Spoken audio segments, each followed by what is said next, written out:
আসসালামু আলাইকুম, সবাইকে সামিয়া গার্ডেন নার্সের পক্ষ থেকে স্বাগতম। আজকে আপনাদেরকে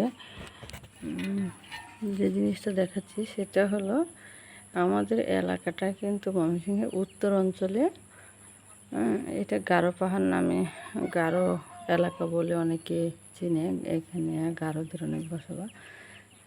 আর একটু কাছ থেকে দেখাতে পারলে ভালো হতো, কিন্তু দূরে চলে গেছে। ওনারা হলো স্বামী স্ত্রী দুজনে গারো। দুজনে কিন্তু যাচ্ছে অন্যের ক্ষেতে কাজ করার জন্য। জামাই বউ দুজনে অন্যের ক্ষেতে কাজ করতে গেছে। গারোরা কিন্তু ছেলেদের চাইতে মহিলারা বেশি পরিশ্রমী হয়। ওরা এই যে একাধারে বাইরের কাজ করে, এখন অনেকটা কমে আসছে, শিক্ষিত হয়েছে, চাকরি বাকরি করে।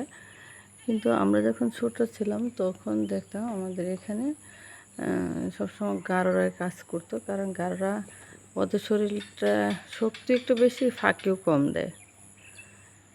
যে কারণে বাঙালির পরিবর্তে দেখা যাচ্ছে গারোদেরকে বেশি। এখন গারোরা শিক্ষিত হয়ে যাওয়া, এখন গুটি কিছু দেখা যায়, এবং আওয়ামী লীগ সরকার অনেক ফেসিলিটি দিয়েছে, যে কারণে তারা শিক্ষিত হয়ে বেশিরভাগ পার্লারের কাজ তারা শিখেছে। তো এই ওনারা কাজ করতে গেছে, এইটাই দেখাতে চাইলাম যে আসলে ওনারা এমনি খুব শান্তশিষ্ট, ভদ্র, সবার সাথে মিশে। আসলে কাজে নিন্দা নেই, সবারই কাজ করা উচিত।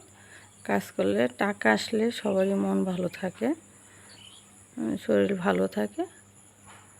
তো বসে না থাকে, সবাই যার যার অবস্থান থেকে কিছু না কিছু করবেন, তাহলে দেখবেন আগাতে পারবেন।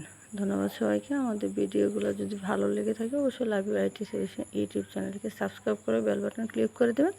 আমাদের প্রতিটা ভিডিও আপনারা পেয়ে যাবেন।